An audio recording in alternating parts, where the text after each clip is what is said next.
ছেলে ওই ছোট্ট ছেলেটাকে দাঁড় করো, তুমি দাঁড়াও, তুমি দাঁড়াও, কাছে কাছে কাছে, এদিকে এদিকে। তোমার নাম কি? হ্যাঁ, আল্লাহ কয়জন? বয়স কত? 8-9 বছরের পোলার জিগাইলাম যে আল্লাহ কয়জন? হ্যাঁ কয় একজন। আর আঙ্গুদেশের ওই মৌলবীরা রাষ্ট্রযন্ত্রে বুঝাইছে তাহিরিরা মাজারিকা পূজা করে, তাহিরিরা ওই আল্লাহরে আল্লাহ মনে করে, আর রাষ্ট্রযন্ত্রটা ডুব গিলছে। বুঝছেননি? আমরা কোথায় নিয়ে আমরা ফেলাইছি চিন্তা করে দেখেন। 8 বছরের বাচ্চা বুঝে আল্লাহ পাকের ওয়াহদানিয়াত সম্পর্কে আর কথা বলেন না, ঠিক কিনা বলেন? এই অপপ্রচার করতে করতে শিক্ষিতরা বুঝাইছে মাইনাস ফর্মুলা। একটা কথা মনে রাখবেন, তাহিরিরা এখন জিন্দা আছে, জিন্দা এখনো আছে। জবাব ইনশাআল্লাহ সময় মতো আমাদের সকলকে দিতে হবে। আমরা আলাদা থাকার সুযোগ আমরা সকলকে নিয়ে দেশটা সাজাতে চাই। আমি আবারও বলছি, আপনারা বিভাজন সৃষ্টি করবেন না, আপনারা অযথা আমাদেরকে ট্যাগ দিবেন না, আপনারা অযথা আমাদেরকে অপব্যাখ্যা করে আমাদেরকে অপবাদ দিবেন না। যদি আপনারা সহজ হন, আমরা চাই আপনারা আমাদের হাতে হাত মিলান।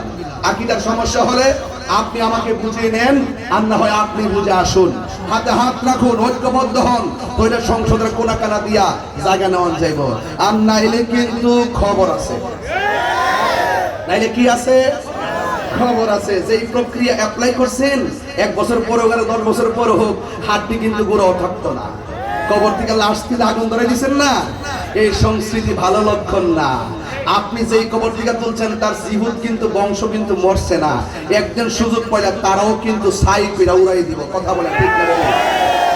কথা বলেন ঠিক কিনা? বেঠে যেই খেলা দেখাইছেন একসঙ্গে 90টা মাজার ভাঙছেন, এগুলো ভালো লক্ষণ না। তরিকা পন্থীরা কিন্তু ভেসে আসে নাই। আহলে সুন্নাত ওয়াল জামাত পানের জলে ভেসে আসা কচুরি পানা নয়। আমার কথা একটু গরম হয়ে যাচ্ছে, কারণ এখানে ওয়াহদানিয়াতের ওয়াজ চলছে।